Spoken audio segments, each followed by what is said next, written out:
नमस्कार दोस्तों, मैं Nitin Kumar mathematics class YouTube channel पे आप सबका स्वागत करता हूँ। तो दोस्तों, आज हम कक्षा 7 का पाठ 11 प्रश्नावली 11.1 का 5वां क्वेश्चन करने जा रहे हैं। दोस्तों, ये इस वीडियो का चौथा पार्ट है। अगर आपने पहले के 3 पार्ट नहीं देखे तो मैंने लिंक डिस्क्रिप्शन में डाल रखे हैं, आप जा कर के देख ले पहले उनको। तो अब हम 5वां क्वेश्चन करने जा रहे हैं। तो 5वें क्वेश्चन में क्या कहा गया है कि एक वर्गाकार पार्क का क्षेत्रफल एक आयत पार्क के बराबर है। यानी कि एक वर्ग आकार का पार्क है जिसका क्षेत्रफल आयत के क्षेत्रफल के बराबर है।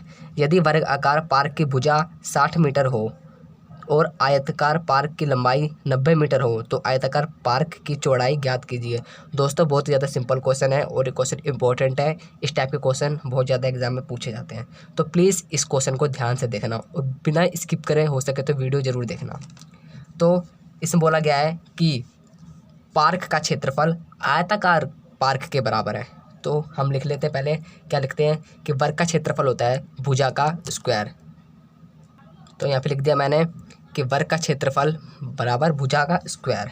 बराबर में हमें भुजा कितनी दी गई है? 60। किसकी? वर्ग की भुजा 60। तो हम यहाँ लिखेंगे 60 मल्टीप्लाई में 60, क्योंकि इधर स्क्वायर दिया गया है।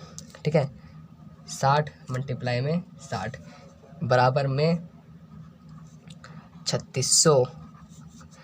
माफ़ करना दोस्तों, मेरा मार्कर चल नहीं रहा। 3600 सेंटीमीटर स्क्वायर। अब ये किसका क्षेत्रफल आया है? वर्ग का क्षेत्रफल आया है। और जितना वर्ग का क्षेत्रफल होगा उतना ही आयत का क्षेत्रफल होगा, क्योंकि क्वेश्चन में बोला गया है कि वर्गाकार पार्क का क्षेत्रफल आयताकार पार्क के क्षेत्रफल के बराबर है। यानी कि जो 3600 वर्ग का क्षेत्रफल आया है वही आयत का होगा। तो हम लिख सकते हैं कि वर्ग का क्षेत्रफल बराबर आयत का। तो यहाँ पर मैंने लिख दिया है कि वर्ग का क्षेत्रफल बराबर है आयत के क्षेत्रफल के।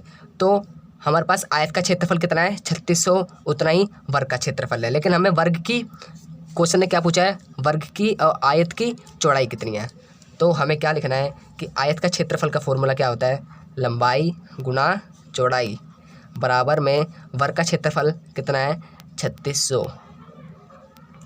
अब ध्यान देना कि वर्ग का क्षेत्रफल 3600 बराबर में आयत का क्षेत्रफल लंबाई गुना चौड़ाई। हमें क्वेश्चन में लंबाई दी गई है, बिल्कुल दी गई है 90 मीटर। ठीक है, तो एल की जगह पर क्या आ जाएगा? 90 गुना में बी बराबर में 3600। फिर बी बराबर में 3600, माफ़ करना दोस्तों, मेरा मार्कर चल नहीं रहा। 3600 डिवाइड में 90, हम इसको डिवाइड करेंगे तो हमारे पास आंसर आएगा 40। तो आयत की चौड़ाई होगी 40 सेंटीमीटर मीटर। तो आप इसका एक स्क्रीनशॉट ले सकते हैं। ये क्वेश्चन बहुत एग्जाम में पूछे जाते हैं, तो प्लीज़ आप इसको ध्यान से देखिए। मैं एक बार और रिवाइज कर देता हूँ। क्वेश्चन ने क्या बोला था कि वर्ग आकार पार्क का क्षेत्रफल आयताकार पार्क के क्षेत्रफल के बराबर है। यदि वर्ग आकार पार्क की भुजा 60 मीटर हो तो आयताकार पार्क की लंबाई 90 मीटर हो तो आयताकार पार्क की चौड़ाई ज्ञात कीजिए। तो हमने लिखा था कि वर्ग का क्षेत्रफल का फॉर्मूला होता है भुजा का स्क्वायर या फिर भुजा गुना भुजा।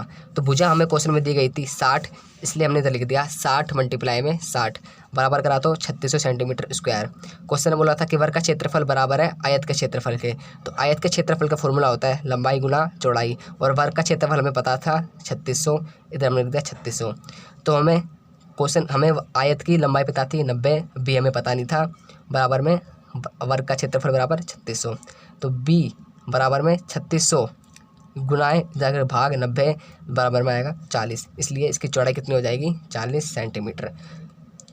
दोस्तों, आपको क्वेश्चन समझ में आ गया होगा, और नहीं आया तो वीडियो को रिवाइंड करके देखें, आपको समझ में आ जाएगा। जब तक के लिए नमस्कार।